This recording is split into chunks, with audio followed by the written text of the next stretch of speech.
स्वागत छ हजुरहरूलाई हाम्रो शो परिवर्तनको कल्पनामा। आजको एपिसोडमा हामी कुरा गर्नेछौँ मानसिक बिमारी अथवा मनोरोग बारे। यो विषयलाई अलि गहिरेर बुझ्नको निम्ति हामीले मानसिक स्वास्थ्य विशेषज्ञ डाक्टर श्रीधर पौडेल र डाक्टर विज्ञा शाहको प्रतिक्रियाहरू पनि आज हामी प्रस्तुत गर्नेछौँ। मस्तिष्क र स्नायु प्रणाली हाम्रो शरीरको अत्यन्त महत्त्वपूर्ण अङ्ग प्रणाली हुन्।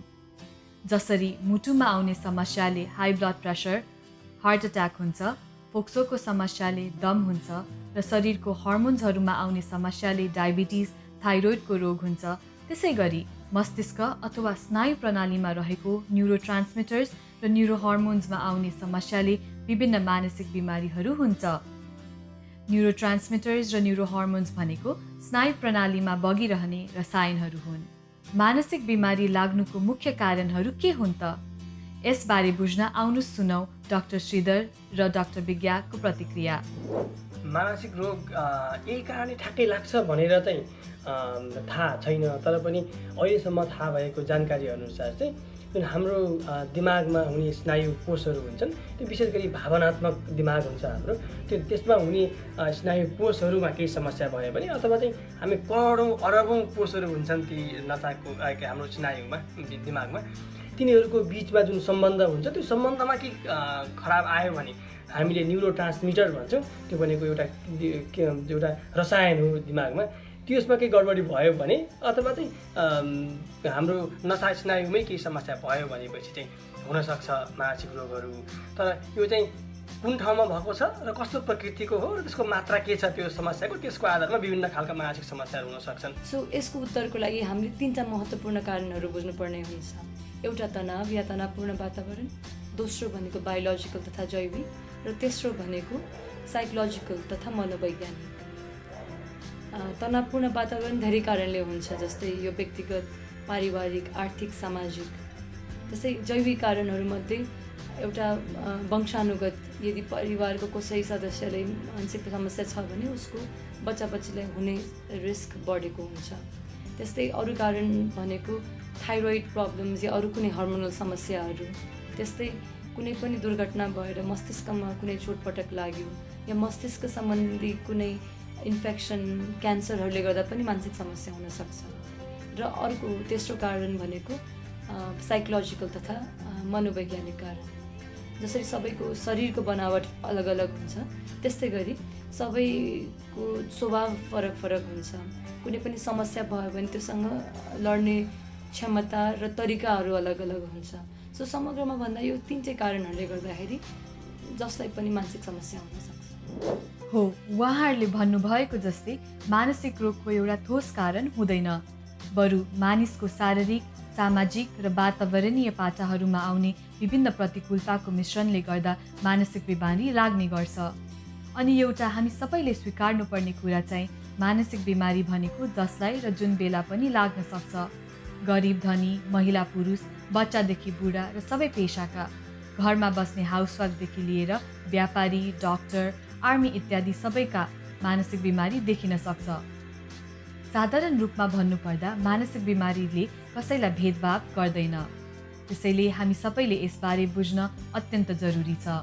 मानिसमा लाग्ने विविध प्रकारका मानसिक बिमारीको विवरण वर्ल्ड हेल्थ अर्गनाइजेसन WHO ले इन्टरनेसनल क्लासिफिकेसन अफ डिजिज भन्ने डकुमेन्टमा प्रकाशन गरेको छ, जसमा टाइप्स र सब टाइप्स गरी 100औं थरीका मानसिक बिमारीहरूको टिप्पणी गरिएको छ। इच्छुक भ्युअर्सहरूको लागि हामीले त्यो वेबसाइटको लिङ्क तल डिस्क्रिप्सनमा पनि राखिदिएका छौँ। यी विभिन्न मनोरोगहरूबाट धेरै नेपालीहरू पीडित छन्। 2019मा गरिएको एउटा सानो अध्ययन अनुसार करिब 13.2% 18 वर्षभन्दा माथिको जनसङ्ख्यामा र 11.2% चाहिँ 13 देखि 17 वर्षको बच्चा र युवामा मानसिक बिमारीहरू देखिएको थियो। अडल्ट जनसङ्ख्यामा धेरै जसो लागु पदार्थ दुरुपयोग र मद्यपान लत सम्बन्धी मानसिक बिमारी र डिप्रेसन प्रचलित थियो भने बच्चा र युवा वर्गहरूमा चाहिँ एग्रोफोबिया, डिप्रेसन र एङ्जाइटी डिसअर्डरहरू धेरै देखिएको थियो। त्यही सर्वेक्षण अनुसार आत्महत्याको प्रकोप करिब 10.9% अडल्ट र 8.7% बच्चा र युवामा देखिएको थियो। पछिल्लो दशकमा खास गरी नेपालमा घटेको जनआन्दोलन र भुइँचालोको कारण PTSD पनि बढेको पाइएको छ। भूकम्पपछि 2015मा अडल जनसङ्ख्यामा गरिएको एउटा सानो सर्वेक्षण अनुसार करिब 24%मा PTSD देखिएको थियो। यी तथ्याङ्कहरू प्राय सानोतिनो जनसङ्ख्यामा मात्र सीमित छ। नेपालमा बहुमत जनसङ्ख्यालाई प्रतिनिधित्व गर्ने अझ हालैको तथ्याङ्कहरू उपलब्ध छैन। तर नेपालमा रहेको मानसिक बिमारीको व्यापकतालाई भने नकार्न सकिँदैन। अब त्यस्तो अवस्थामा कसरी, कहिले अथवा कस्तो लक्षणहरू हेरेर अब चाहिँ साइकाइट्रिस्ट, साइकोलोजिस्टकोमा जानुपर्छ भनेर हामी साधारण मानिसले थम्याउने त। आउनुहोस् बुझौँ यसबारे डाक्टर श्रीधर र डाक्टर विज्ञाको राय। यो पिर, चिन्ता, अनि त्यसपछि रिस, आक्रोश यस्ता खालका भावनाहरू चाहिँ अब जसमा पनि हुन्छ, सामान्य कुरा हो। तर यस्ता भावनाहरूले गर्दाखेरि जब व्यक्तिगत जीवनमा, पारिवारिक जीवनमा र सामाजिक जीवनमा अनि आफूले जुन गर्न सक्ने क्षमता हो, आफ्नो व्यक्तिगत क्षमता, त्यो क्षमतामा ह्रास आउँदै गयो भनेपछि चाहिँ तुरुन्त हामीले मानसिक रोग विशेषज्ञका देखाउन जानुपर्छ। साधारणतया कहिले परिस्थितिहरू बिग्रिँदाखेरि या भनेको अनुसार नहुँदाखेरि हामी जस्तो धेरैलाई चिन्ता हुने, तनाव बढ्ने जुन भन्छौँ हामी, मन आत्तिने, छटपटी हुने, निन्द्रा बिग्रिया जस्तो, मन उदास हुने, यो धेरैलाई हुन्छ। र समय परिस्थिति बन्दै जाँदा या बिस्तारै साथीभाइहरूसँग छलफल गर्दा यो घट्दै अनि बिलाउँछ पनि, यो साधारण हो। तर यस्तै समस्याहरू जुन आफ्नो मन, सोच र व्यवहारमा परिवर्तन हुँदैछ, त्यो आफ्नो कन्ट्रोलमा छैन। यसले गर्दा आफ्नो दैनिक कार्य, आफ्नो कामहरूमा बाधा अर्चन हुन थाल्यो र यो केही समय, केही दिनबाट बढ्दै यो केही हप्ता, महिना हुन थाल्यो भने चाहिँ हामी त्यति बेला स्वास्थ्यकर्मी, मानसिक समस्या सम्बन्धीको स्वास्थ्यकर्मीसँग चाहिँ परामर्श लिन ढिलो गर्नु भएन, डराउनु भएन। आशा छ कि यो भिडियो हेरिरहनुभएका दर्शकहरूले आफ्नो जीवनमा र आफ्नो वरिपरिको मानिसहरूको जीवनमा डाक्टर श्रीधर र डाक्टर विज्ञाले भन्नुभएको जस्तै लक्षणहरूलाई ध्यानमा राखी त्यस्ता लक्षणहरू देखा परेको खण्डमा समयमा नै मद्दत लिनुहुनेछ। तर दुर्भाग्यवश हाम्रो समाजमा भने मानसिक बिरामीप्रतिको स्टिग्माहरू अथवा समाजले लाउने लाञ्छनाहरूका कारण अधिकांश मानसिक बिरामी लुकेर र गुम्सेर बस्न बाध्य भएका छन्। यी स्टिग्माहरूबारे अर्को एपिसोडमा छलफल गर्ने नै छौँ। तर त्यस्ता स्टिग्माहरू पन्छाएर मानसिक बिमारीको विशेषज्ञ जस्तै मनोचिकित्सक, मनोवैज्ञानिक वा मनोविमर्शको सल्लाह सुझाव लिन हिचकिचाउन र ढिला गर्नु हुँदैन। यदि उपचारमा ढिला भयो भने कस्तो प्रतिकूलताहरू आइपर्छ त? हामीले समयमै मानसिक रोगको उपचार गरेनौँ भनेपछि व्यक्तिगत जीवनमा आफूले गर्न सक्ने प्रगतिहरू गर्न सक्दैनौँ र अनि त्यसपछि हाम्रो परिवार र समाजमा जुन हाम्रो सम्बन्ध हुन्छ त्यो सम्बन्धलाई कायम गरिराख्न गाह्रो हुन्छ। त्यो सामान्य कुरा भयो।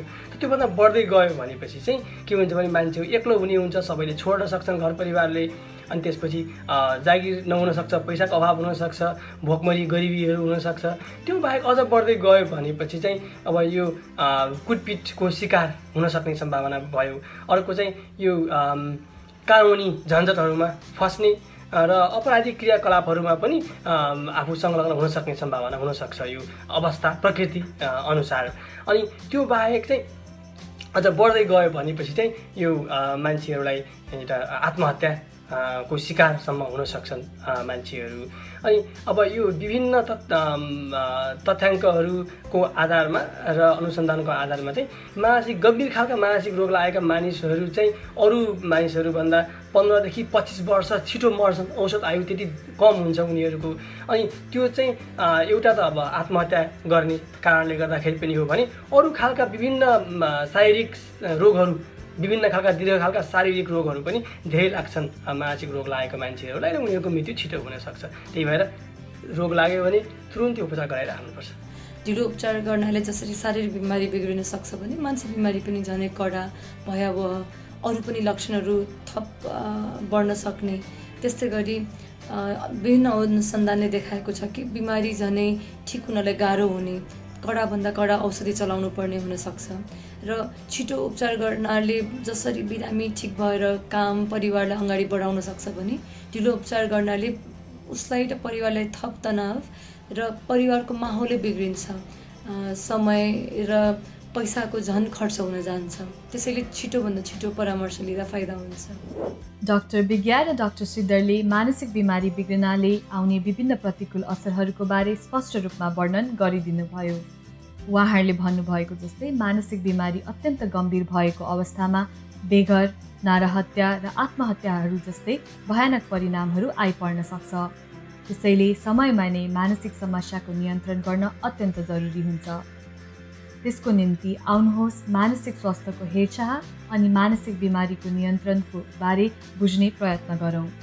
आउनुहोस् हामी सबैले मानसिक बिमारीको डाक्टरहरूलाई डरको होइन कि हाम्रो शुभचिन्तकको नजरले हेर्ने मानसिकता बनाऊ। यही परिवर्तनको कल्पना गर्दै आज बिदा लिन चाहन्छु।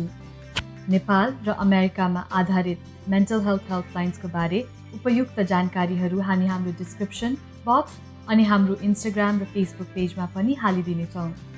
प्लिज हाम्रो च्यानललाई लाइक, सेयर, कमेन्ट र सब्सक्राइब गर्न नभुल्नुहोला। धन्यवाद।